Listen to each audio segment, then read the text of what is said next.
Hello दोस्तों, कैसे हो आप लोग। उम्मीद करता हूँ कि आप लोग अच्छे होंगे और आप लोग की तैयारी भी अच्छी चल रही होगी।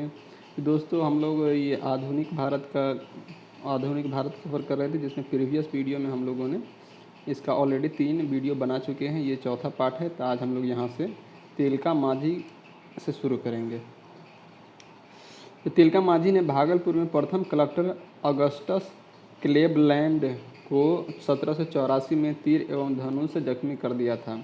तो तिलका मांझी ने किसको जख्मी किया था? तो वहाँ का प्रथम कलेक्टर था, भागलपुर के प्रथम कलेक्टर कौन था?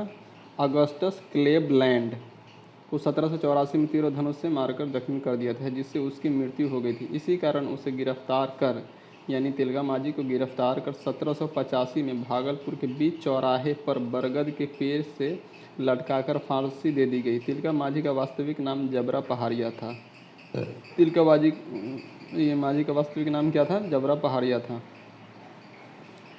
भागलपुर से राजमहल के बीच का क्षेत्र, जो दमन एवं कोह के नाम से जाना जाता था, संथाल बहुल क्षेत्र था। गैर आदिवासी एवं अंग्रेज के अत्याचार से तंग आकर यहाँ के संथालों ने अपने आप को संगठित कर लिया। संथालों को उत्प्रेरित करने का कार्य भांगना डीह गांव के चूलू संथाल के 4 पुत्र, मतलब भांगना गांव के चूलू संथाल के 4 पुत्र थे, कान्हू, चांद, भैरव और सिद्धू। इसका मतलब सिद्धू, कान्हू, भैरव और चांद, ये 4 भाई थे। सिद्धू ने अपने आप को ठाकुर का अवतार घोषित किया। जुलाई 1855 में संथाल विद्रोह प्रारंभ हुआ। जुलाई 1855 में संथाल विद्रोह प्रारंभ हुआ। सशस्त्र विद्रोह ने प्रारंभ में दीसी नामक स्थान में अत्याचारी दरोगा महेश लाल की हत्या से हुआ। सशस्त्र विद्रोह के प्रारंभ दीसी नामक स्थान में अत्याचारी दरोगा महेश लाल की हत्या से शुरू हुआ। नोट में दिया हुआ है, नोट अहोम लोगों का लिखी गई ऐतिहासिक कृतियाँ बुरंजी कहलाती हैं। तो अहोम लोगों द्वारा लिखी गई ऐतिहासिक कृतियाँ क्या कहलाती है? तो बुरंजी कहलाती हैं।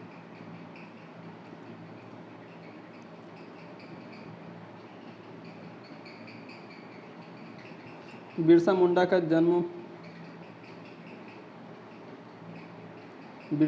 जन्म 15 नवंबर 1875 ईस्वी के खूंटी जिले के तमार के निकट उलीहातू नामक गांव में हुआ था। 1895 में बिरसा मुंडा ने अपने आप को ईश्वर का दूत घोषित किया। ठीक है, तो बिरसा मुंडा का जन्म कब हुआ था? 15 नवंबर 1875 को।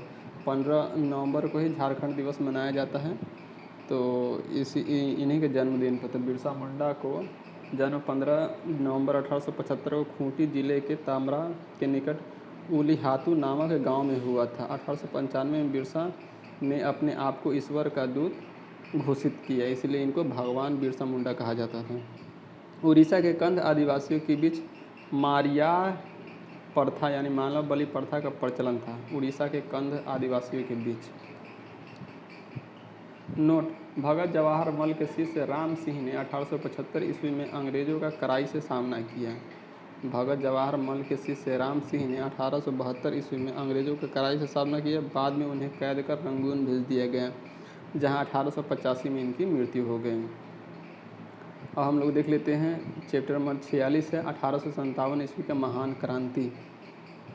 तो 1856 में अंग्रेज ने पुरानी बंदूक ब्राउन बेस के स्थान पर नई एनफील्ड राइफल को प्रयोग करने का निर्णय लिया।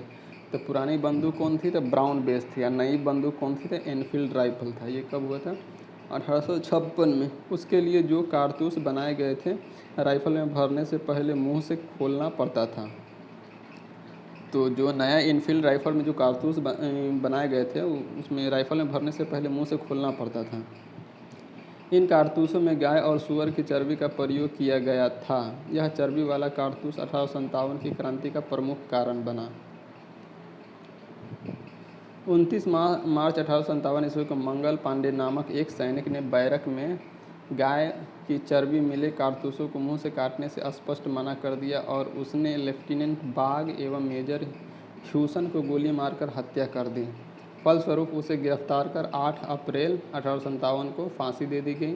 फांसी पर चढ़ने से पहले मंगल पांडे ने हल्ला बोल का नारा दिया। मंगल पांडे का संबंध 34वां बंगाल नेटिव इन्फेंट्री से था।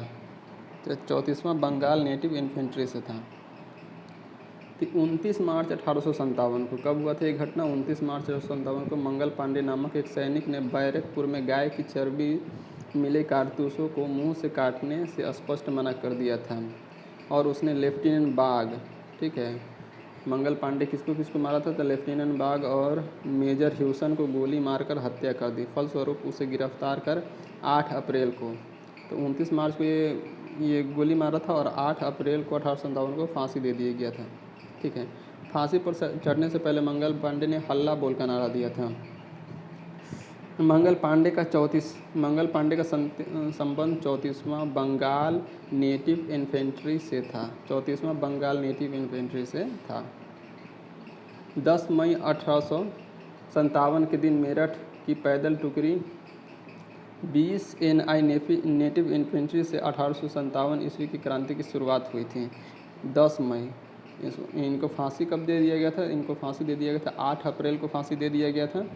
उसके बाद 10 मई 1857 के दिन मेरठ की पैदल टुकड़ी 20 नेटिव इन्फेंट्री से 1857 ईस्वी की क्रांति शुरू हुई। 1857 ईस्वी की क्रांति के समय भारत का गवर्नर जनरल लॉर्ड कैनिंग था एवं इंग्लैंड के प्रधानमंत्री पारमस्टेन यानी लिबरल पार्टी से थे।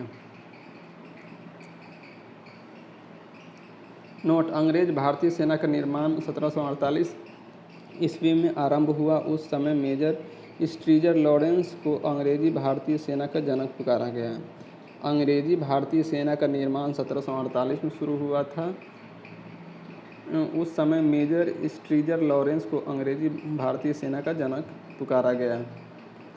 1857 के विद्रोह के पश्चात सेना का पूर्ण रूप से पुनर्गठन किया गया, जिसका मुख्य उद्देश्य एक और विद्रोह न होने देना था। इसके लिए स्थापित पील कमीशन की रिपोर्ट पर सेना में भर्ती सैनिकों की तुलना में यूरोपीय सैनिकों का अनुपात बढ़ाया गया तथा उच्च सैनिक पदों पर अब भारतीयों की नियुक्ति पूर्ण रूप से प्रतिबंधित कर दी गई, जो पहले से ही प्रतिबंधित थी।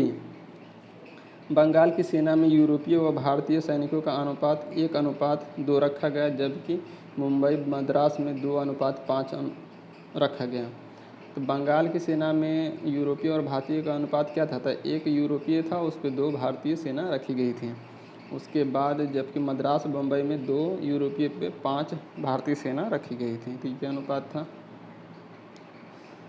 1857 ईस्वी क्रांति के बारे में इतिहासकारों का मत। तो मत इतिहासकार, यह भारत का प्रथम स्वतंत्रता संग्राम था। तो ये कौन कहा था? तो BD सावरकर। यह राष्ट्रीय विद्रोह था। तो ये डिज़रायली कहा था। डिज़रायली कहा था कि यह राष्ट्रीय विद्रोह था और यह पूर्णतः सिपाही विद्रोह था। यह सर जॉन लॉरेंस एवं सीले था। यह पूर्णतः सिपाही विद्रोह था, ऐसा किसने कहा था? सर जॉन लॉरेंस एवं सीले ने। उसके बाद है 4 नंबर में, यह अंग्रेज़ों के विरुद्ध हिंदू एवं मुसलमानों का षड्यंत्र था। ये कौन कहा था? ये कहा था जेम्स आउट्रम W टेलर ने। जेम्स आउट्रम W टेलर ने। ये दोनों का कहना था कि यह अंग्रेज़ के विरुद्ध हिंदू एवं मुसलमानों का षड्यंत्र था। और TR होम्स कहता है कि बर्बरता तथा सभ्यता के बीच युद्ध हुआ था। तो बर्बरता तथा सभ्यता के बीच युद्ध था, ये कौन कहा था? तो TR होम्स। उसके बाद है 6ठा नंबर में है, यह धर्मांधों का ईसाइयों के विरुद्ध युद्ध था। ये कौन कहा था? तो ये कहा था LER रीज। यह धर्मांधों का ईसाइयों के विरुद्ध युद्ध था, ऐसा किसने कहा था? तो LER रीज ने कहा था। बिहार, अवध तथा अन्य उन स्थानों के व्यक्तियों को जिन्होंने 1857 ईस्वी में क्रांति में भाग लिया था, गैर लड़ाकू घोषित किया गया और सेना में उनकी संख्या कम कर दी गई। मतलब बिहार, अवध तथा अन्य स्थानों के व्यक्तियों को जिन्होंने 1857 क्रांति में भाग लिया था, गैर लड़ाकू घोषित किया गया और सेना में उनकी संख्या कम कर दी गई तथा सिख, गोरखा, पठानों जिन्होंने 1857 के क्रांति को दबाने में अंग्रेज़ों की मदद की थी, लड़ाकू जातियों घोषित की गई और उन्हें बड़ी संख्या में सेना में भर्ती किया गया। नोट: भारतीय सेना में ऊंचे से ऊंचा प्राप्त होने वाला पद सूबेदार था। भारतीय सेना में अंग्रेज़ों के टाइम भारतीय सेना में ऊंचे से ऊंचे प्राप्त होने वाला पद कौन था भारतीयों के लिए? तो ये था सूबेदार पद था। ह्यूरोज ने लक्ष्मीबाई की वीरता से प्रभावित होकर कहा था कि क्रांतिकारियों में वह एक अकेली मर्द थी। ये कौन कहा था? तो ये कहा था ह्यूरोज ने कहा था। आ जाते हैं हम लोग इसके आगे पॉइंट पे।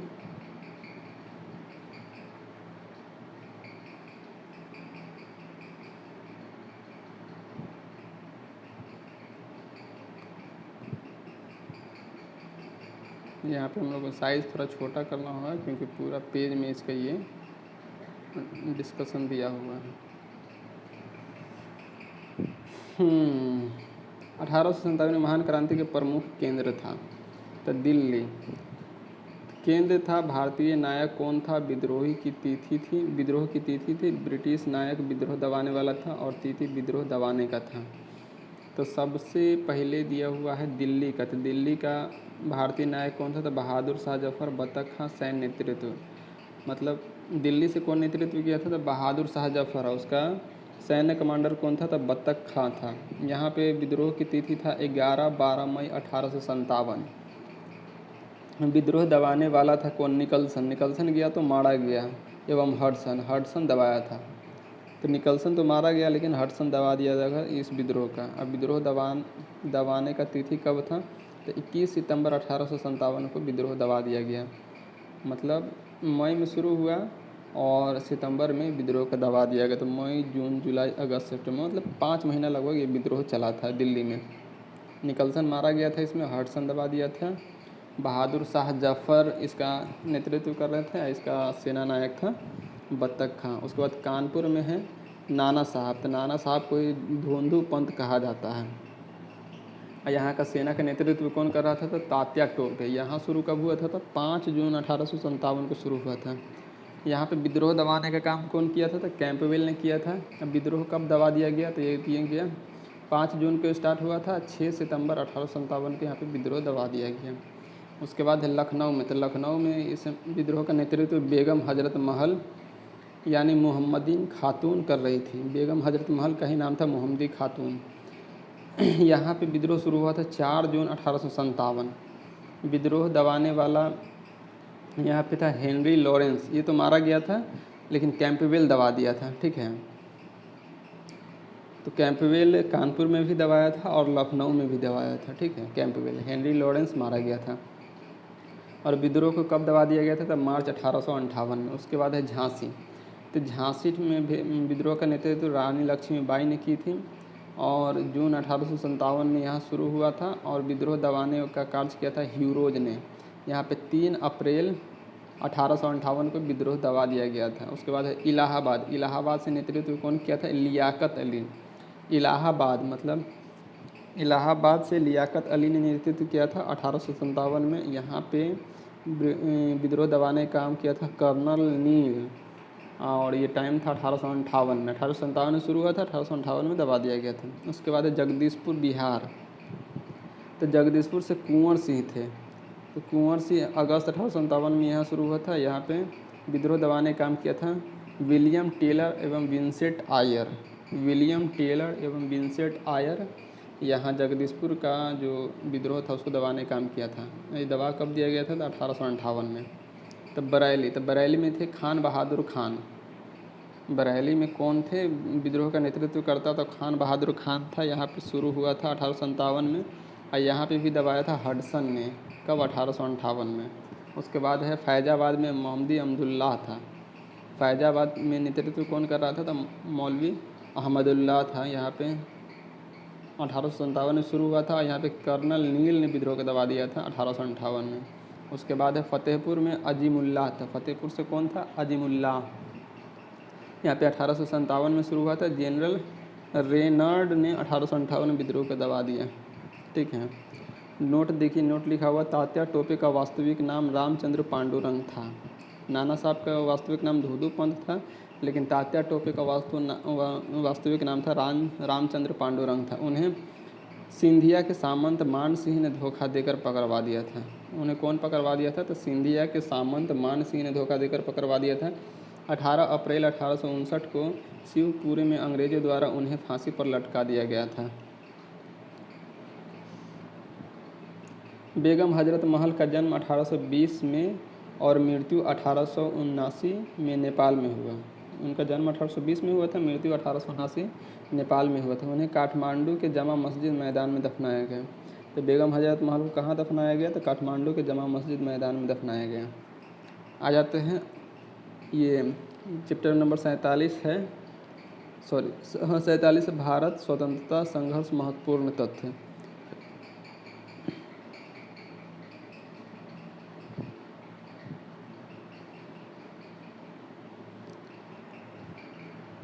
तो पहला अंग्रेज विरोधी संघर्ष सन्यासियों के द्वारा शुरू किया गया था। 1887 ईस्वी में दादा भाई नौरोजी ने इंग्लैंड में भारतीय सुधार समिति की स्थापना की। 1887 में दादा भाई नौरोजी ने इंग्लैंड में भारतीय सुधार समिति की स्थापना की थी। उसके बाद है 1887 ईस्वी के बाद ब्रिटिश सरकार का रुख कांग्रेस के प्रति कठोर होता चला गया। नौरोजी दत्त एवं वाचा ने धन निष्कासन के सिद्धांत का प्रतिपादन किया। तो दादा भाई नौरोजी दत्त एवं वाचा ने, तीन आदमी ने मिलकर धन निष्कासन के सिद्धांत का प्रतिपादन किया। दादा भाई नौरोजी ने धन का पलायन का सिद्धांत का वर्णन किया अपनी पुस्तक poverty and un British rule in India में किया। इसका कुछ इम्पोर्टेंट फैक्ट है वो देख लेते हैं हम लोग। कांग्रेस पर कुछ विशेष टिप्पणियाँ। तो कांग्रेस पर कुछ विशेष टिप्पणियाँ, जैसे डफरिन कहा था कि कांग्रेस केवल सूक्ष्मदर्शी अल्पसंख्यकों का प्रतिनिधित्व करता है, मतलब सूक्ष्मदर्शी अल्पसंख्यक का प्रतिनिधित्व करता है।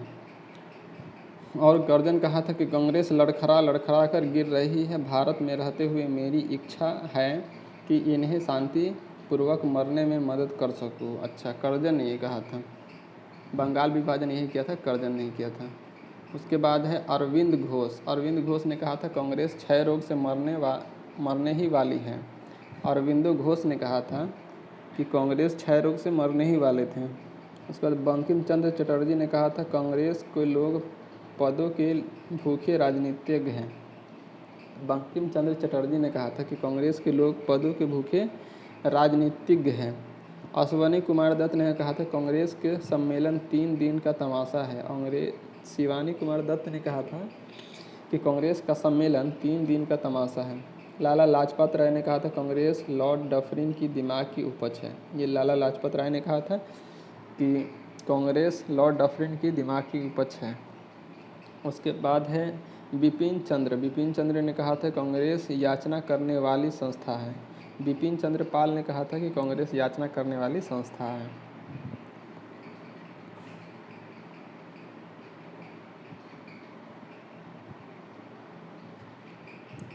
ब्रिटिश हाउस ऑफ कॉमन्स का चुनाव लड़ने वाले प्रथम भारतीय WC मतलब व्योमेश चंद्र बनर्जी थे, जो चुनाव हार गए थे। तो ब्रिटिश हाउस ऑफ कॉमन्स का चुनाव लड़ने वाले प्रथम भारतीय कौन थे? तो WC बनर्जी या व्योमेश चंद्र बनर्जी, जिनको कहा जाता है चुनाव हार गए थे। ब्रिटिश हाउस ऑफ कॉमन्स के सदस्य चुने वाले प्रथम भारतीय दादा भाई नौरोजी थे। उन्होंने लिबरल पार्टी के उम्मीदवार के रूप में फरवरी से 1892 ईस्वी में चुनाव जीता था। लॉर्ड कर्जन ने 20 जुलाई 1905 को बंगाल विभाजन की घोषणा की। 20 जुलाई 1905 को बंगाल विभाजन की घोषणा की, लेकिन 16 अक्टूबर 1905 को लागू कर देता है। बंगाल विभाजन के विरोध में 7 अगस्त 1905 के कलकत्ता के टाउन हॉल में स्वदेशी आंदोलन की घोषणा की गई। तो स्वदेशी आंदोलन की घोषणा कब की गई थी? तो 7 अगस्त 1905 में बंगाल विभाजन के विरोध में। बंगाल विभाजन 16 अक्टूबर 1905 से प्रभावी हुआ। कब हुआ था? 16 अक्टूबर 1905 से बंगाल विभाजन प्रभावी हुआ। इस दिन पूरे बंगाल में शोक दिवस मनाया गया। रविंद्रनाथ टैगोर के आह्वान पर इस दिन राखी दिवस मनाया गया। तो जिस दिन बंगाल विभाजन हुआ था तो उस दिन राखी दिवस किनके प्रयास से हुआ था? तो रविंद्रनाथ टैगोर के द्वारा हुआ था। आंदोलन में वंदे मातरम, विभाजन नहीं चाहिए एवं बंगाल एक है आदि नारे लगे थे। तो इस स्वदेशी आंदोलन में वंदे मातरम का नारा लगा था, विभाजन नहीं चाहिए का नारा लगा था, बंगाल एक है का नारा लगा था।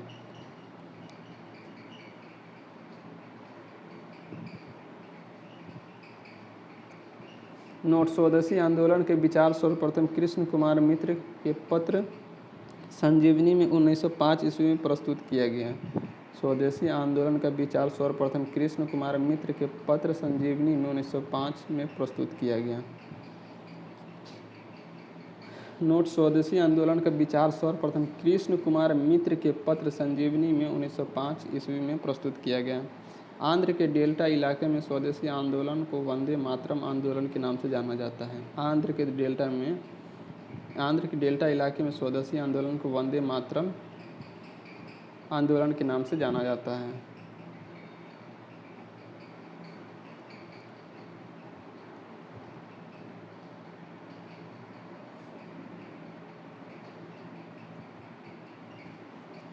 स्वदेशी आंदोलन का दिल्ली में नेतृत्व सैयद हैदर राजा, मद्रास में चिदम्बरम पिल्ले, पूना व मुंबई में तिलक ने एवं पंजाब में लाला लाजपत राय ने किया था। तो स्वदेशी आंदोलन का नेतृत्व कहाँ कहाँ कौन कौन किया था? तो दिल्ली में नेतृत्व सैयद हैदर राजा किया था, मद्रास में चिदम्बरम पिल्ले किया था, पूना व मुंबई में तिलक ने किया था, बाल गंगाधर तिलक, और पंजाब में लाला लाजपत राय ने किया था। तो पंजाब का शेर भी लाला लाजपत राय को ही कहा जाता है। 1906 में कलकत्ता में हुए कांग्रेस के अधिवेशन की अध्यक्षता करते हुए दादा भाई नौरोजी ने पहली बार स्वराज की मांग प्रस्तुत की। 1906 में कलकत्ता में हुए कांग्रेस के अधिवेशन की अध्यक्षता करते हुए दादा भाई नौरोजी ने पहली बार स्वराज की मांग प्रस्तुत की। नोट: स्वराज शब्द का पहली बार प्रयोग स्वामी दयानंद सरस्वती ने किया था। स्वराज शब्द का सबसे पहली बार प्रयोग क्यों उसने किया था? स्वामी दयानंद सरस्वती ने। स्वदेशी आंदोलन चलाने के तरीकों को लेकर ही कांग्रेस 1907 ईस्वी में सूरत अधिवेशन में उग्रवादी यानी गर्म दल एवं उदारवादी यानी नरम दल नामक दो दलों में विभाजित हो गया था। इस सम्मेलन की अध्यक्षता रास बिहारी बोस कर रहे थे। तो 1907 का जो सूरत अधिवेशन था इसकी अध्यक्षता कौन कर रहे थे? रास बिहारी बोस। इसमें नरम दल और गर्म दल अलग अलग हो गए थे।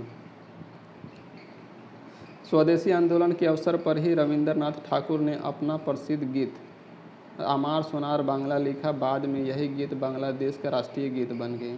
तो रविंद्रनाथ ठाकुर ने कौन सा गीत लिखा था? अमार सोनार बांग्ला। बाद में यह गीत बांग्लादेश का राष्ट्रीय गीत बन गया था। स्वदेशी आंदोलन के प्रचार प्रसार के लिए अश्वनी कुमार दत्ता ने बरिशल में स्वदेश बांधव समिति की स्थापना की। 1893 का वर्ष एक परिवर्तन बिंदु। 1893 ईस्वी में स्वामी विवेकानंद का जो टाइम पीरियड था 1863 से 1902 ईस्वी तक था। ठीक है। तो 1893 ईस्वी में विवेकानंद अमेरिका के शिकागो नगर पहुँचे।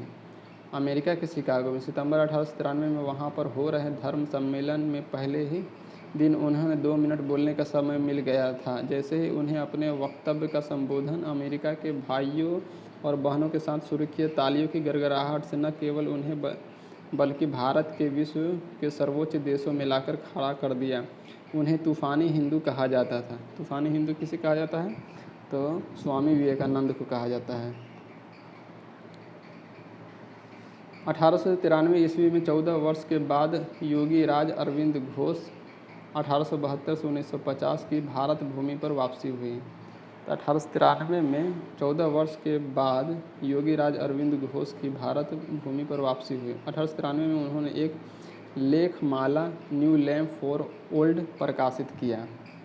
16 नवंबर 1893 को एनी बेसेंट भारत आई। वे वाराणसी शहर में रहने लगी। 16 नवंबर 1893 को एनी बेसेंट भारत आई थी। कब आई थी? 16 नवंबर 1893 को। वे वाराणसी में रहने लगी थी। उन्होंने भारतीयों से कहा कि मैं हृदय से तुम्हारे साथ हूँ और संस्कृति से भी मैं तुम्हारे लोगों में से एक हूँ। 1893 ईस्वी में महात्मा गांधी अब्दुल्ला सेठ नामक व्यापारी के मुकदमे में दक्षिण अफ्रीका गए। 1893 ईस्वी में ही महात्मा गांधी अब्दुल्ला सेठ नामक व्यापारी के मुकदमे में दक्षिण अफ्रीका गए थे। और क्रांतिकारी गतिविधियों की दृष्टि से भी 1893 ईस्वी का वर्ष महत्वपूर्ण है। नासिक में चापेकर बंधुओं ने एक गुप्त संस्था society for the removal of obstacles to the Hind religion स्थापित किया था। तो ये 1893 का महत्वपूर्ण पॉइंट था जिसको आप लोग को याद रखना है। उसके बाद आते हैं हम लोग नेक्स्ट पॉइंट पे। तो नेक्स्ट पॉइंट है, बंगाल में क्रांतिकारियों का पहला प्रमुख संगठन अनुशीलन समिति था, जिसका स्थापना 24 मार्च 1903 ईस्वी को हुई थी। संस्थापकों के अनुरोध पर बैरिस्टर प्रथम नाथ मित्र यानी पी मित्र इसका नेतृत्व संभाला था। इसका मुख्यालय कलकत्ता में था। इसके प्रथम कार्यकारिणी के 5 सदस्य थे। एक प्रथम नाथ मित्र अध्यक्ष थे इसका, और दूसरा चित्तरंजन दास एवं अरविंद घोष उपाध्यक्ष थे। सुरेंद्र नाथ ठाकुर कोषाध्यक्ष थे और सिस्टर निवेदिता कार्यकारिणी सदस्यता थी। 1906 में अनुशीलन समिति का पहला सम्मेलन कोलकाता में हुआ।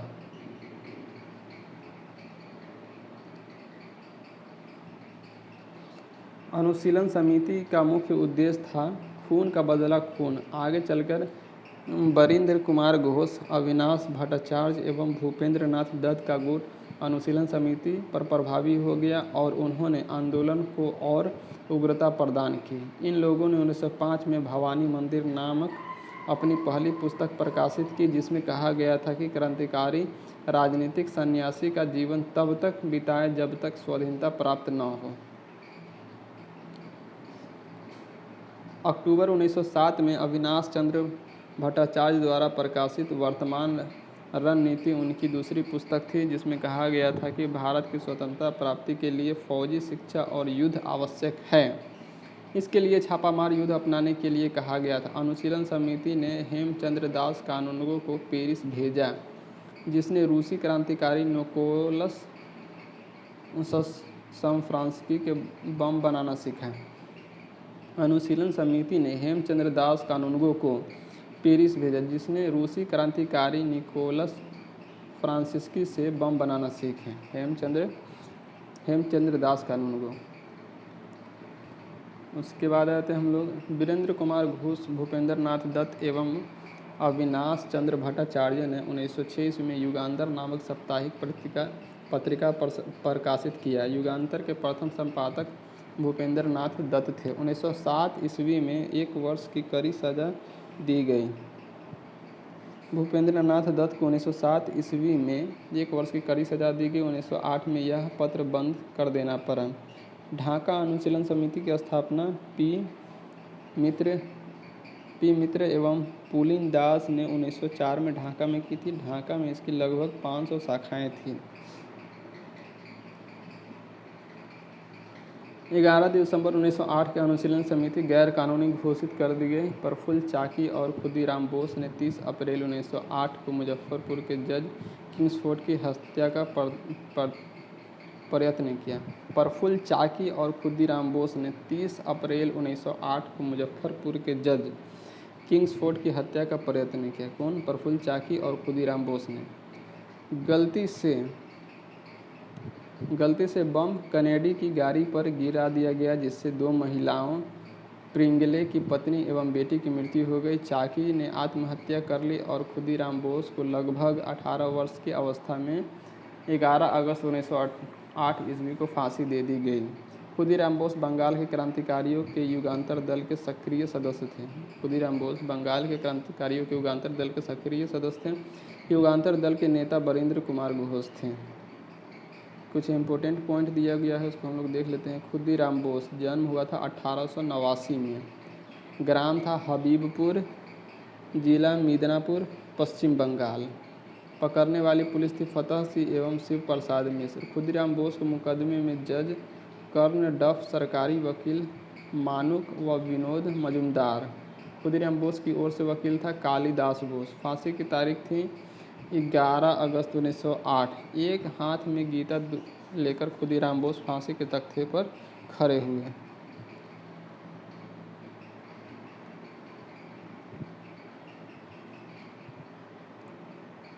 अलीपुर संयंत्र केस 18 मई 1908 को कलकत्ता के अलीपुर अदालत में 31 व्यक्तियों के अवैध शस्त्र रखने के कारण पेश किया गया। इन व्यक्तियों को अवैध शस्त्र रखने के कारण गिरफ्तार किया गया था। अलीपुर संयंत्र केस में 18 मई 1908 को कलकत्ता में अलीपुर अदालत में 31 व्यक्तियों को अवैध शस्त्र रखने के कारण पेश किया गया। इन व्यक्तियों को अवैध शस्त्र रखने के कारण गिरफ्तार किया गया था। 19 अगस्त 1908 को 30 आदमियों को सेशन जज को सुपुर्द किया गया और 7 सितंबर 1908 को 7 और आदमियों को इस मुकदमे में शामिल किया गया। यही मुकदमा अलीपुर संयंत्र केस के नाम से प्रसिद्ध है। इस केस में सरकारी गवाह नरेंद्र नाथ गोसाई को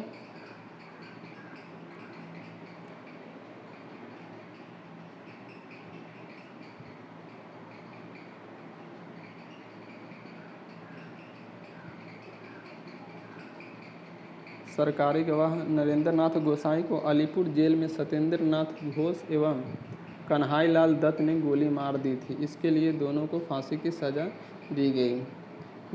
बरिंद्र कुमार घोष, उल्लासकर दत्त, हेमचंद्र दास और उपेंद्र नाथ बनर्जी को आजीवन काला पानी की सजा मिली। बाकी लोगों को 10 वर्ष, 7 वर्ष एवं 5 वर्ष की सजा दी गई। इस मुकदमे में अरविंद घोष छोड़ दिए गए तब उन्होंने क्रांतिकारी क्रियाकलापों से अलग होकर पांडिचेरी में अपना आश्रम ओरेविले स्थापित कर लिया। इस मुकदमे में अरविंद घोष छोड़ दिए गए तब इन्होंने क्रांतिकारी क्रियाकलापों से अलग होकर पांडिचेरी में अपना आश्रम ओरेविले स्थापित कर लिया। महाराष्ट्र में विनायक दामोदर सावरकर ने 1904 ईस्वी में अभिनव भारत नामक संस्थान स्थापित किया।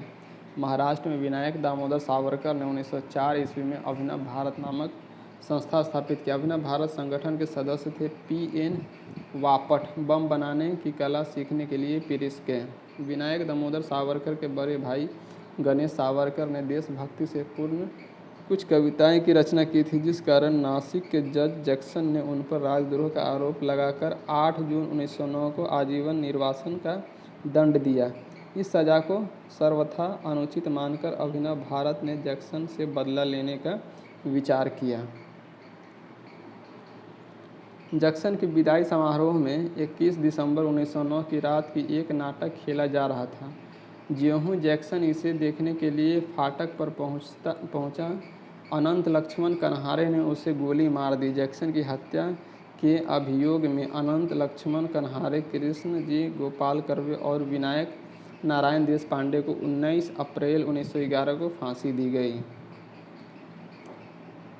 बाल गंगाधर तिलक का जन्म 23 जुलाई 1856 को महाराष्ट्र के रत्नागिरी में हुआ था। बाल गंगाधर तिलक का जन्म 23 जुलाई 1856 को कब हुआ था? 23 जुलाई 1856 को महाराष्ट्र के रत्नागिरी में हुआ था।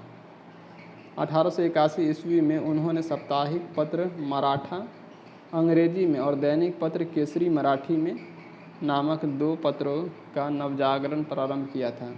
तिलक ने 1893 ईस्वी में गणपति उत्सव एवं 1895 में शिवाजी उत्सव मनाना प्रारंभ किया। बाल गंगाधर तिलक को एक बार और हम लोग पढ़ लेते हैं। तो बाल गंगाधर तिलक का जन्म हुआ था 23 जुलाई 1856 को। 1857 मतलब विद्रोह से 1 साल पहले बाल गंगाधर तिलक का जन्म हुआ था। देखिए, हम लोग डेट को अगर रिलेट करके पढ़े तो याद रहेगा, ठीक है। ऐसे डेट जल्दी याद नहीं रहता है। तो हम लोग जानते हैं कि 1857 का विद्रोह हुआ था, तो 1856 में बाल गंगाधर तिलक का जन्म हुआ था 23 जुलाई 1856 को। महाराष्ट्र के रत्नागिरी में हुआ था। 1881 में अपना इन्होंने साप्ताहिक पत्र मराठा अंग्रेजी में और दैनिक पत्र, तो मराठा जो अंग्रेजी में था वो कैसा पत्र था? तो साप्ताहिक था। और दैनिक पत्र केसरी में मराठी नाम के 2 पत्रों द्वारा नवजागरण प्रारंभ किया। तिलक ने 1893 में गणपति एवं 1895 में शिवाजी उत्सव मनाना प्रारंभ किया। बाल गंगाधर तिलक पहले कांग्रेसी नेता थे जिन्होंने देश के लिए कई बार जेल की यात्रा की। 1857 में राजद्रोह के आरोप में 18 माह की कारावास हुई। 1897 में राजद्रोह के आरोप में 18 माह की कारावास हुई। फिर 1908 में राजद्रोह के आरोप में 6 वर्ष की कारावास हुई। 1908 से 1914 तक वर्मा के मॉडल जेल में 6 वर्ष काटने पड़े। तिलक को सज़ा सुनाने वाले जज का नाम था दावर था। तो फिर 1908 में राजद्रोह के आरोप में 6 वर्ष की कारावास हुई। 1908 से 1914 तक वर्मा के मॉडल जेल में 6 वर्ष काटने पड़े थे। तिलक को सज़ा सुनाने वाले जज का नाम था दावर था। नोट: वैलेंटाइन सिरोल ने अपनी पुस्तक इंडियन अनरेस्ट में तिलक को भारतीय अशांति का जनक कहा। वैलेंटाइन सिरोल ने अपनी पुस्तक इंडियन अनरेस्ट में तिलक को भारतीय अशांति का जनक कहा था, जिसके लिए तिलक ने उन पर मानहानि का मुकदमा किया। तो वेलेंस्टाइन सिरोल ने अपनी पुस्तक इंडियन अरेस्ट में किसे अशांति का जनक किया था? तो बाल गंगाधर तिलक को। प्लेग के समय की ज्यादतियों से प्रभावित होकर पूना के चापेकर बंधुओं दामोदर एवं बालकृष्ण ने 22 जून 1857 को प्लेग अधिकारी रैंड एवं एयर्स्ट की हत्या कर दी। महाराष्ट्र से क्रांतिकारी पत्र काल का संपादन परांजपे ने किया था। 1905 में लंदन के श्याम जी कृष्ण वर्मा ने India home rule league society की स्थापना की थी। तो 1905 में लंदन में श्याम जी कृष्ण वर्मा ने इंडिया होम रूल की सोसाइटी की स्थापना की। श्याम जी कृष्ण वर्मा को क्रांतिकारियों का पिता कहा जाता है। तो क्रांतिकारियों के पिता किसे कहा जाता है? तो श्याम जी वर्मा को कहा जाता है। श्याम जी वर्मा को क्रांतिकारियों का पिता कहा जाता है। इन्होंने इंडियन होम रूल सोसाइटी की स्थापना किया था। कहाँ किया था? लंदन में 1905 में।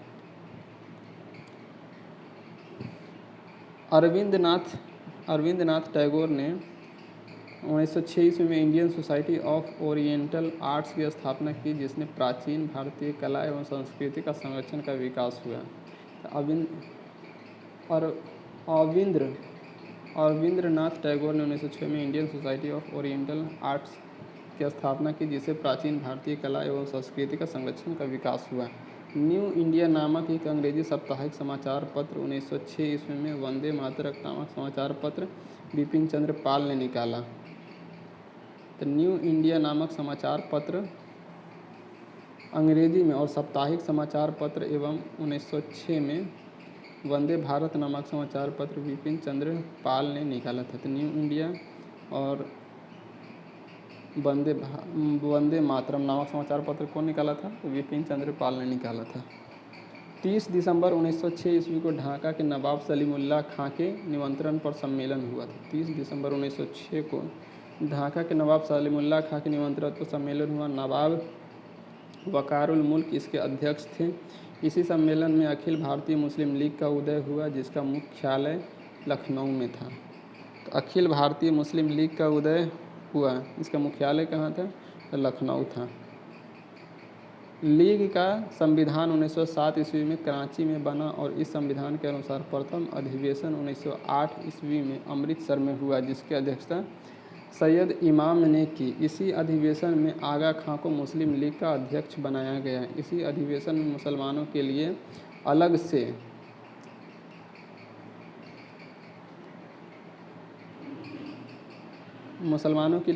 से निर्वाचन मंडल की मांग की गई, जिसको 1909 में की मार्लो मिंटो सुधार के नाम मान लिया गया था। मार्लो मिंटो सुधार में मान लिया गया था। मुस्लिम लीग ने बंगाल विभाजन का समर्थन किया था।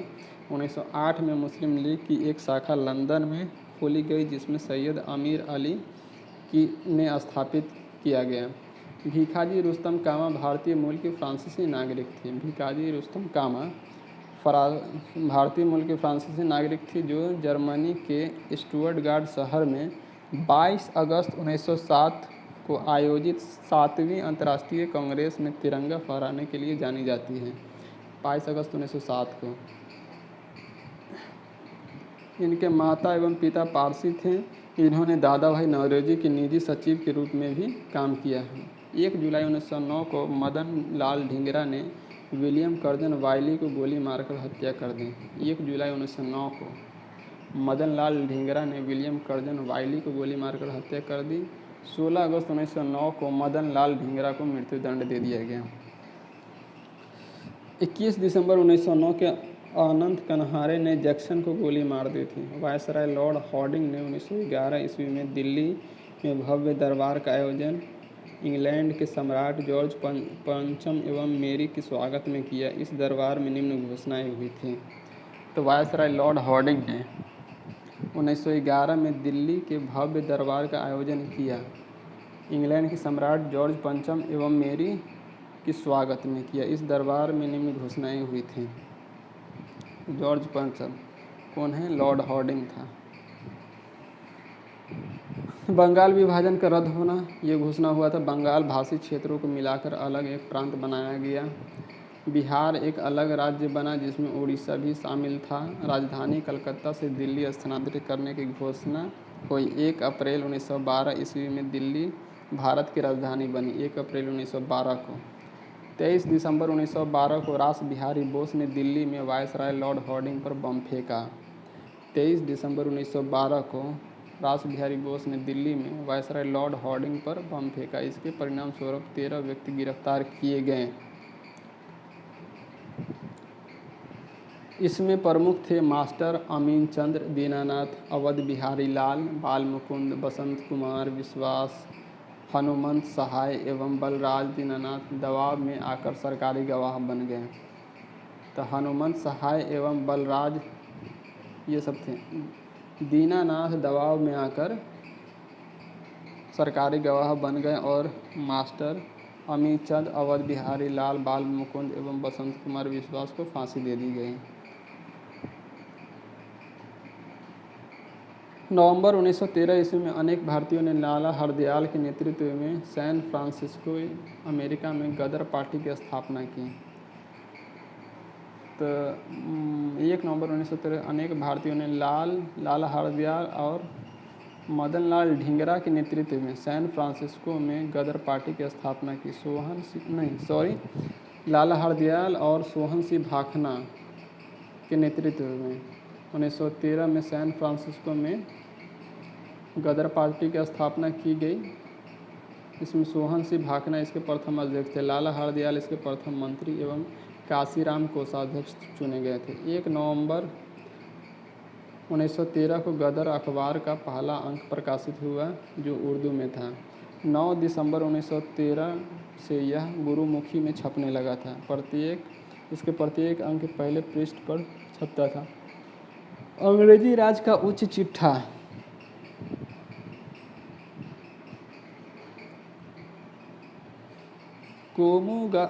कोमागातारू जापानी जहाज को बाबा गुरुदत्त सिंह 1914 ईस्वी ने किराया पर लिया था। तो कोमागातामारू अपने जापानी जहाज को बाबा गुरुदत्त सिंह ने किराया पर लिया था। जलयान 351 यात्रियों के साथ 26 सितंबर 1914 को हुगली पहुंचा। हुगली बजबज नामक बंदरगाह पर जहाज पहुंचने पर तलाशी हुई और संघर्ष हुआ। 18 यात्री मार दिए गए और लगभग 25 यात्री घायल हुए। 1915 ईस्वी में अंग्रेज सरकार ने कैसरे हिंद की उपाधि से महात्मा गांधी को सम्मानित किया। कब? 1915 ईस्वी में।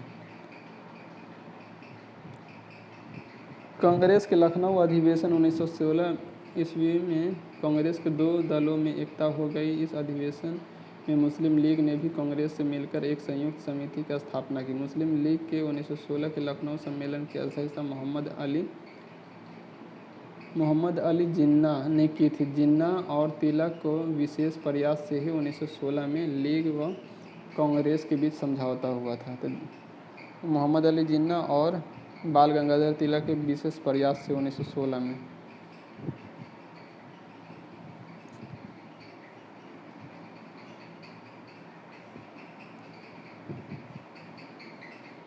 बाल गंगाधर तिलक ने स्वशासन प्राप्ति हेतु 28 अप्रैल 1916 ईस्वी को पूना में होम रूल लीग की स्थापना की।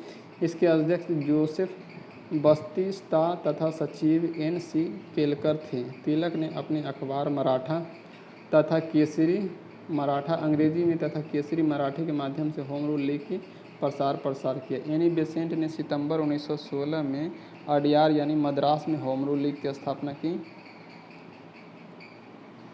तो बाल गंगाधर तिलक ये होम रूल लीग की स्थापना कहाँ किया था? ये किए थे पूना में, पूना यानी महाराष्ट्र में, ठीक है। और वहीं पे एनी बेसेंट 1916 में होम रूल लीग की स्थापना कहाँ की थी? तो अडियार यानी मद्रास में किया था, ठीक है।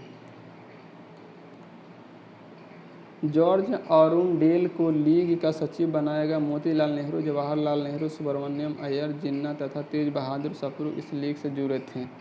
इस होम रूल लीग का प्रचार प्रसार एनी बेसेंट ने अपनी दैनिक पत्रिका न्यू इंडिया तथा साप्ताहिक पत्रिका कॉमनवेल्थ द्वारा किया था। तो न्यू इंडिया और कॉमनवेल्थ किसका पत्रिका था? तो ये था एनी बेसेंट का। तो दैनिक था न्यू इंडिया, साप्ताहिक था कॉमनवेल्थ था। नोट गोपाल कृष्ण गोखले ने अपने संगठन सर्वेंट्स ऑफ इंडिया सोसाइटी के सदस्यों को होम रूल लीग आंदोलन में भाग लेने की अनुमति नहीं दी। गोपाल कृष्ण गोखले ने, जिनको महात्मा गांधी का राजनीतिक गुरु कहा जाता है, इन्होंने सर्वेंट ऑफ इंडिया सोसाइटी के सदस्यों को होम रूल लीग आंदोलन में भाग लेने की अनुमति नहीं दी थी। तो गोपाल कृष्ण गोखले ने सर्वेंट ऑफ इंडिया सोसाइटी का गठन कब किया था? तो 1905 में। गांधी जी ने प्रथम विश्व युद्ध के समय लोगों को सेना में भर्ती होने के लिए प्रोत्साहन किया, इसलिए उन्हें भारतीय कराने वाला सर्जेंट कहने लगे। 1916 ईस्वी में गांधी जी ने अहमदाबाद से करीब साबरमती आश्रम की स्थापना की। अहमदाबाद के करीब साबरमती का स्थापना 1916 में किया था। बिहार के एक किसान नेता राजकुमार शुक्ल ने गांधी जी को चंपारण आने को प्रेरित किया। चंपारण आंदोलन के इस सूत्रधार की 20 मई 1929 को 54 वर्ष की आयु में मृत्यु हो गई। 1929 को 54 वर्ष की आयु में मृत्यु हो गई। अंग्रेज अधिकारी एमन, जिससे शुक्ला जी 25 वर्षों तक लड़ते रहे थे, इनके श्रद्धा कर्म के लिए 300 रुपये भेजा और कहा कि वह चंपारण का अकेला मर्द था। भारत में सत्याग्रह का पहला प्रयोग 1917 ईस्वी में चंपारण, बिहार में किया गया था। चंपारण विद्रोह के कारण अंग्रेजों को 3 कठिया प्रथा को समाप्त करना पड़ा। चंपारण विद्रोह के कारण अंग्रेजों को 3 कठिया प्रथा को समाप्त करना पड़ा। 3 कठिया खेती अंग्रेज मालिकों द्वारा बिहार के चंपारण जिले के रैयतों यानी किसानों पर नील की खेती के लिए जबरन लागू 3 तरीके में एक था। खेती अन्य 2 तरीका कुर्तौली और कुश्ती कहलाता था। 3 कठिया खेती में प्रति बीघा यानी 20 कट्ठा में 3 कट्ठा जोत पर नील की खेती करना अनिवार्य था। 3 कठिया प्रणाली में कहा गया था कि मतलब जो आपका 1 बीघा की अगर खेती कर रहे हैं ना, तो उसमें 3 कट्ठा में नील की खेती कीजिए, ऐसा कहा गया था। नोट, गांधी जी ने सत्याग्रह का सर्वप्रथम प्रयोग दक्षिण अफ्रीका में किया था। सत्याग्रह का सर्वप्रथम प्रयोग कहाँ किया था? दक्षिण अफ्रीका में किया था। बेसेंट ने 20 अगस्त 1917 ईस्वी को होम रूल लीग को समाप्त करने की घोषणा की। एनी बेसेंट ने 20 अगस्त 1917 को होम रूल लीग को समाप्त करने की घोषणा की। मॉन्टेग्यू घोषणा 20 अगस्त 1917 को तत्कालीन भारत सचिव मॉन्टेग्यू ने ब्रिटिश सरकार द्वारा भारत में लागू किए जाने वाले प्रस्तावित सुधारों की घोषणा की, जिसमें 4 बातें उल्लेखित था। ब्रिटिश शासन का लक्ष्य भारत में स्वशासन को विकसित करना है। स्वशासन एकदम न दिया जाकर विभिन्न चरणों में दिया जाएगा। विभिन्न चरणों का निर्माण भारतीयों द्वारा स्वशासन की दिशा में की गई प्रगति पर निर्भर करेगा। प्रगति के विषय में निर्धारण ब्रिटिश संसद तथा ब्रिटिश भारत सरकार द्वारा किया जाना था। मॉन्टेग्यू घोषणा भारतीय सरकार अधिनियम 1919 पर आधारित बनी। उदारवादी कांग्रेसियों ने मॉन्टेग्यू घोषणा को भारत का मैग्ना कार्टा की संज्ञा दी। तिलक ने मॉन्टेग्यू घोषणा को सूर्य विहीन उषा काल कहा।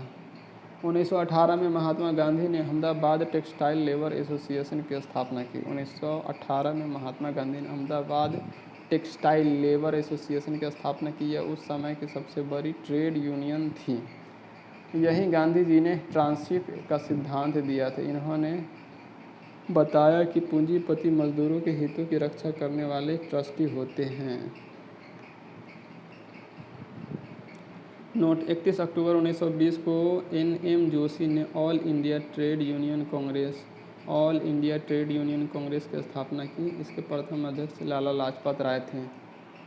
तो नोट, 31 अक्टूबर 1920 को NM जोशी ने all India trade union Congress की स्थापना की। इसके प्रथम अध्यक्ष लाला लाजपत राय थे।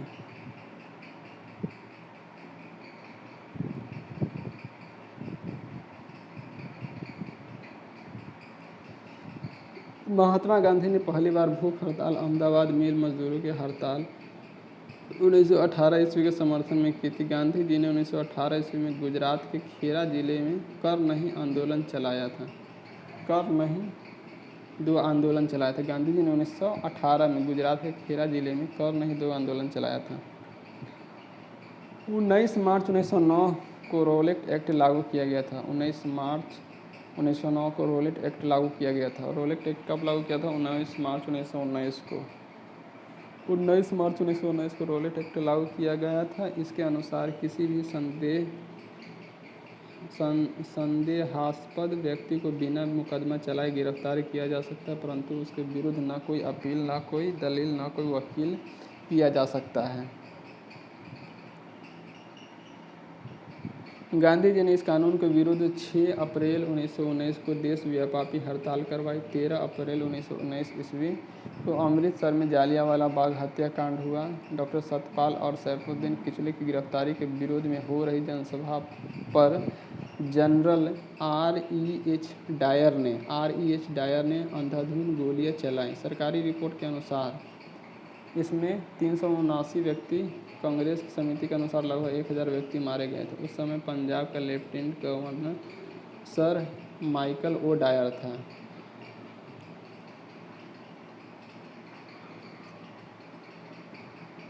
जालियांवाला बाग हत्याकांड में हंसराज नामक भारतीय ने डायर के सहयोग किया था।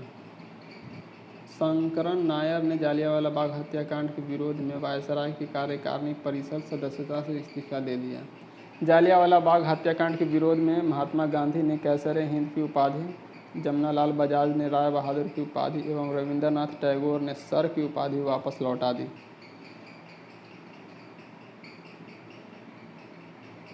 जालियांवाला बाग हत्याकांड की जांच के लिए सरकार ने 19 अक्टूबर 1919 को लॉर्ड हंटर की अध्यक्षता में एक कमेटी का गठन किया। इसमें 5 अंग्रेज एवं 3 भारतीय, सर चिमनलाल सीतलवार, साहबजादा सुल्तान अहमद एवं जगत नारायण सदस्य थे। कांग्रेस ने जालियांवाला बाग हत्याकांड की जांच के लिए मदन मोहन मालवीय के नेतृत्व में एक आयोग नियुक्त किया था।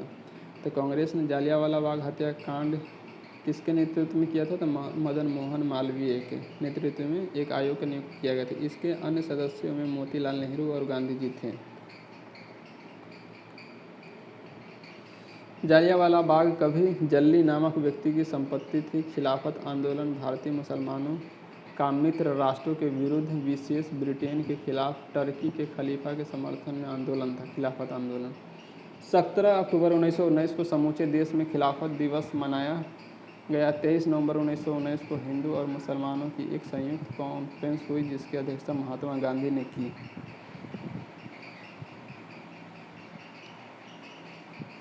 रॉलेट एक्ट, जालियांवाला बाग हत्याकांड और खिलाफत आंदोलन के उत्तर में गांधी जी ने 1 अगस्त 1920 को असहयोग आंदोलन प्रारंभ किया। असहयोग आंदोलन की पुष्टि भारतीय राष्ट्रीय कांग्रेस ने दिसंबर 1920 ईस्वी में नागपुर अधिवेशन में की। इसके प्रस्ताव को C.R. दास ने प्रस्तावित किया।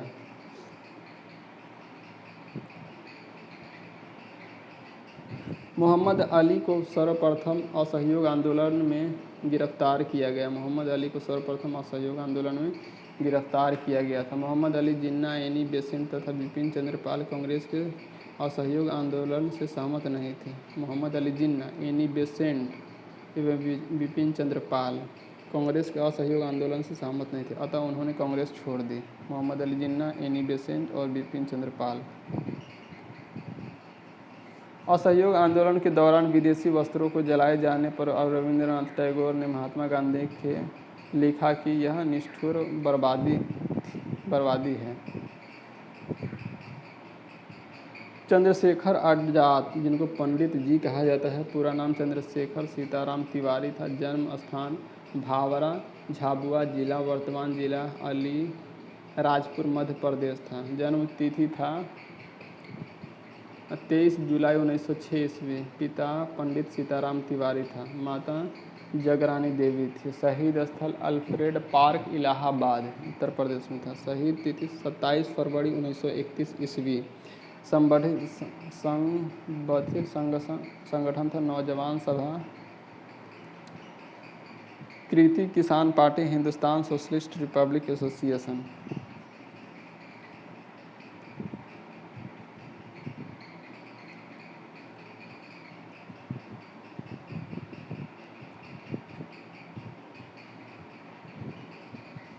पाँच फरवरी 1922 ईस्वी को गोरखपुर जिले के चौरी चौरा नामक स्थान पर असहयोग आंदोलनकारियों ने क्रोध में आकर थाने में आग लगा दी, जिसमें एक थानेदार एवं 21 सिपाहियों की मृत्यु हो गई। इस घटना से दुखी होकर गांधी जी ने 11 फरवरी 1922 को असहयोग आंदोलन स्थगित कर दिया।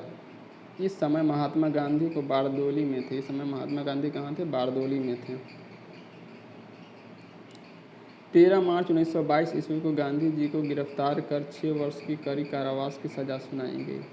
13 मार्च 1922 को स्वास्थ्य संबंधित कारणों से गांधी जी को 5 फरवरी 1924 को रिहा कर दिया गया। 1922 ईस्वी में मेवाड़ भील आंदोलन का नेता मोतीलाल तेजावत था। 1922 ईस्वी में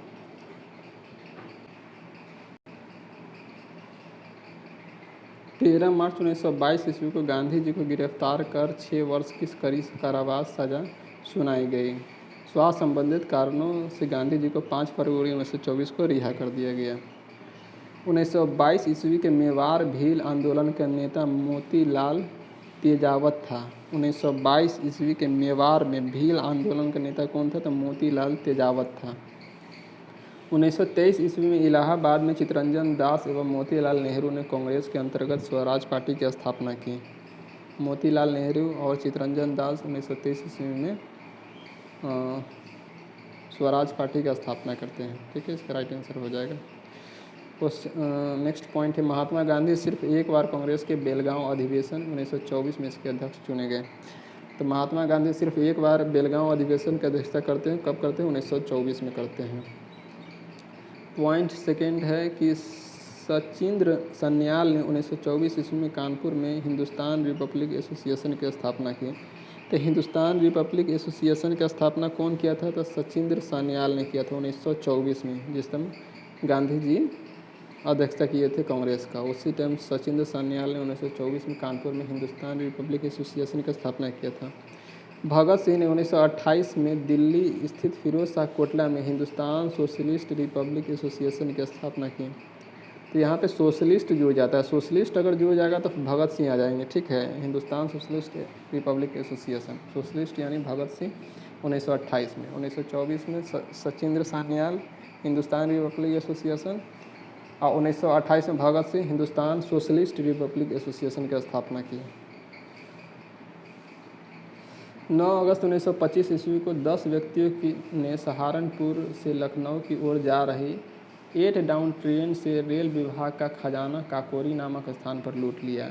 इसे ही काकोरी कांड या कहा गया। सरकारी खजाना लूटने का विचार राम प्रसाद बिस्मिल का था। इसमें राम प्रसाद बिस्मिल, राजेंद्र लाहिड़ी, रोशन सिंह, अशफाकुल्ला खां को दिसंबर 1927 में फांसी दे दी गई। तो जो ये ट्रेन डकैती था, इसमें राम प्रसाद बिस्मिल, राजेंद्र लाहिड़ी, रोशन सिंह और अशफाकुल्ला खां को 1927 में फांसी दे दी गई। 4 लोग को दिया गया था, राम प्रसाद बिस्मिल, राजेंद्र लाहिड़ी, रोशन सिंह और अशफाकुल्ला खां को। एवं सचिंद्र सन्याल को आजीवन कारावास की सजा मिली। मनमथ नाथ गुप्त को 14 वर्ष की कैद हुई। राम प्रसाद बिस्मिल यह कहते हुए कि मैं राज्य के पतन की इच्छा करता हूँ, फांसी पर लटक गए। संभवतः अशफाकुल्ला खां पहले भारतीय क्रांतिकारी मुसलमान थे जो देश की स्वतंत्रता के लिए फांसी के तख्ते पर लटके थे। स्त्रियों ने स्वयं अपने अधिकारों के लिए आंदोलन करने के उद्देश्य से 1926 में अखिल भारतीय महिला संघ की स्थापना किया था। तो अखिल भारतीय महिला संघ की स्थापना कब किया गया था? तो 1926 में। स्त्रियों ने स्वयं। साइमन कमीशन 3 फरवरी 1928 को भारत आया था। इसे वाइट मैन कमीशन भी कहते हैं, वाइट मैन कमीशन, क्योंकि इसमें सभी लोग वाइट थे, मतलब कोई भी सब ये अंग्रेज़ था, कोई भी भारतीय नहीं था, इसलिए इसके कहा गया वाइट मैन कमीशन यानी साइमन कमीशन। 3 फरवरी 1928 को भारत आया था। 1927 में बटलर कमेटी के मुख्य उद्देश्य भारत सरकार तथा देशी राज्यों के मध्य संबंधों को सुधारना था। तो 1927 में बटलर कमेटी का मुख्य उद्देश्य क्या था? भारत सरकार तथा देशी राज्यों के मध्य संबंधों को सुधारना था।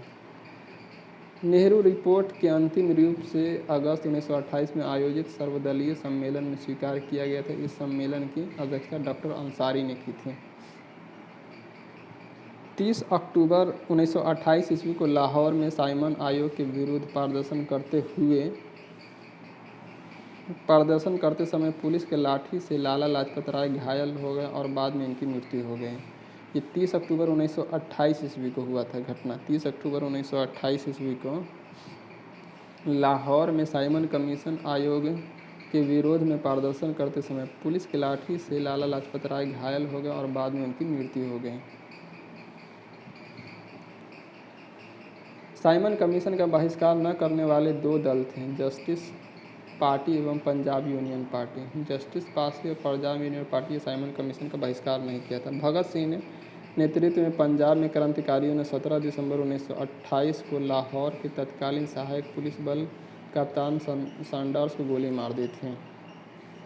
तो भगत सिंह के नेतृत्व में पंजाब के क्रांतिकारियों ने 17 दिसंबर 1928 को लाहौर के तत्कालीन सहायक पुलिस कप्तान सैंडर्स की गोली मार दी थी। तो भगत सिंह के नेतृत्व में किसको गोली मारी गई थी? तो सैंडर्स को गोली मारी गई थी 17 दिसंबर 1928 को। पब्लिक सेफ्टी बिल पास होने के विरोध में 8 अप्रैल 1929 ईस्वी को बटुकेश्वर दत्त एवं भगत सिंह ने दिल्ली सेंट्रल लेजिस्लेटिव असेंबली के खाली बेंचों पर बम फेंका। पब्लिक सेफ्टी बिल पास होने के विरोध में 8 अप्रैल 1929 ईस्वी को बटुकेश्वर दत्त एवं भगत सिंह ने दिल्ली के सेंट्रल लेजिस्लेटिव असेंबली में खाली बेंच पर बम फेंका था। क्रांतिकारियों ने अपने पर्चे में कहा था कि उनका मकसद किसी का जान लेना नहीं था, बल्कि बहरे कानों तक अपनी आवाज़ पहुंचाने के लिए है। नोट: भगत सिंह एवं बटुकेश्वर दत्त को बम फेंकने के समय असेंबली के अध्यक्ष विट्ठल भाई पटेल सदारत कर रहे थे।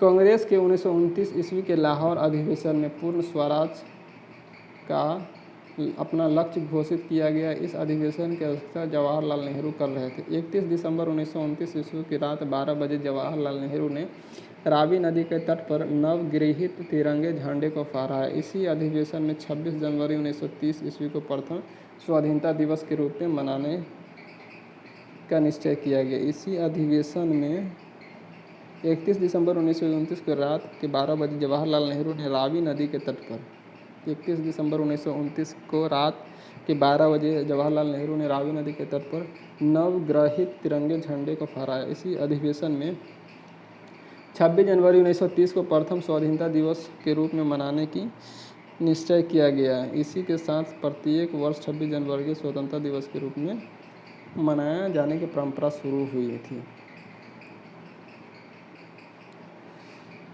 12 मार्च 1930 को गांधी जी ने अपने 79 समर्थकों के साथ साबरमती स्थित अपने आश्रम से लगभग 322 किलोमीटर दूर दांडी के लिए प्रस्थान किया था। लगभग 24 दिनों के बाद 6 अप्रैल 1930 को दांडी पहुंचकर गांधी ने नमक कानून तोड़ा और सविनय अवज्ञा आंदोलन की शुरुआत की। सुभाष चंद्र बोस ने गांधी के नमक सत्याग्रह की तुलना नेपोलियन की एल्बा से पेरिस यात्रा से की। तो सुभाष चंद्र बोस ने गांधी के नमक सत्याग्रह की तुलना नेपोलियन के एल्बा से पेरिस यात्रा से की थी।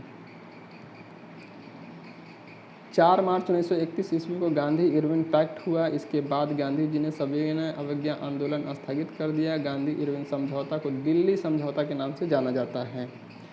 1931 में सरदार वल्लभ भाई पटेल की अध्यक्षता में हुई कांग्रेस के कराची अधिवेशन में पंडित जवाहरलाल नेहरू ने मूल अधिकारों व आर्थिक कार्यक्रम पर संकल्प प्रारूपित किया। इस प्रस्ताव को बनाने में M.N. रॉय ने नेहरू की मदद की थी। इसी अधिवेशन में गांधी इरविन पैक्ट को स्वीकार किया गया एवं गांधी जी को द्वितीय गोलमेज सम्मेलन में भाग लेने की अनुमति प्रदान की गई। इसी समय गांधी ने कहा था कि गांधी मर सकते हैं परंतु गांधीवादी नहीं। दूसरा गोलमेज सम्मेलन 7 सितंबर 1931 से 1 दिसंबर 1931 तक हुआ।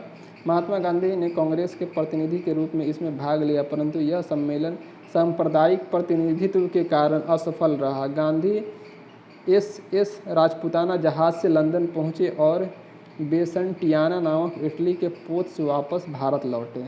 तो गांधी SS राजपूताना जहाज से लंदन पहुंचे और बेसंटियाना नामक इटली के पोत से वापस भारत लौटे। नोट: प्रथम गोलमेज सम्मेलन 12 नवंबर 1930 ईस्वी में एवं तृतीय गोलमेज सम्मेलन 17 नवंबर 1932 ईस्वी में हुआ। तीनों गोलमेज सम्मेलन के समय इंग्लैंड के प्रधानमंत्री जेम्स रैमजे मैकडोनल्ड था। तीनों गोलमेज सम्मेलन के इंग्लैंड के प्रधानमंत्री कौन था? जेम्स रैमजे मैकडोनल्ड था। डॉक्टर भीमराव अंबेडकर को लंदन में हुई तीनों गोलमेज सम्मेलनों में अछूतों का प्रतिनिधित्व के रूप में बुलाया गया।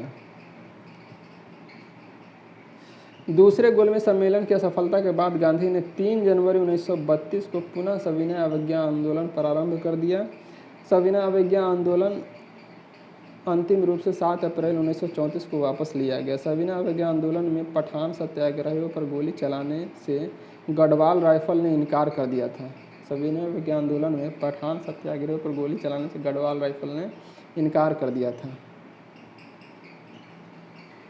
23 मार्च 1931 ईस्वी को सुखदेव, भगत सिंह एवं राजगुरु को फांसी पर लटका दिया था। 23 मार्च 1931 ईस्वी को सुखदेव, भगत सिंह, सुखदेव और राजगुरु को फांसी पर लटका दिया गया था 23 मार्च 1931 को।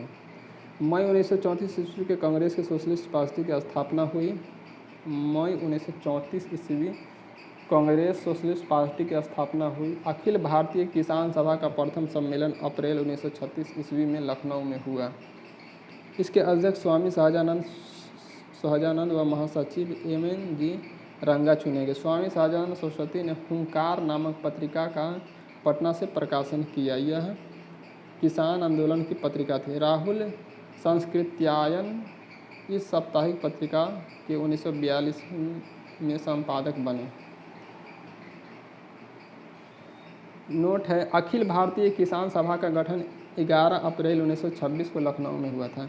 अखिल भारतीय किसान सभा का गठन 11 अप्रैल 1936 को लखनऊ में हुआ था।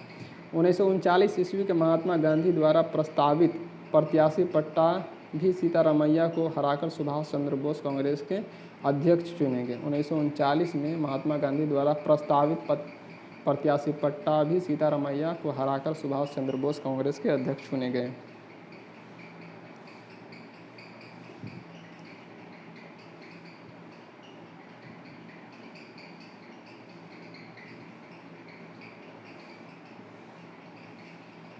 एक मई 1939 को सुभाष चंद्र बोस ने कांग्रेस के भीतर ही एक नए गुट का गठन किया जिसे फॉरवर्ड ब्लॉक कहा गया। सुभाष चंद्र बोस ने स्वतंत्रता संघर्ष के दौरान फ्री इंडियन लीजन नामक सेना बनाई थी।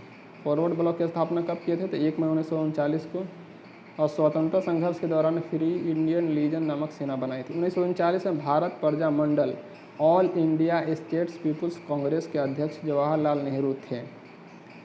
इसका गठन 1927 में हुआ था। 13 मार्च 1940 को लंदन में पंजाब में सुनाम नामक स्थान के सरदार उधम सिंह ने पंजाब के भूतपूर्व lieutenant governor Michael O'Dwyer को गोली मारकर हत्या कर दी थी।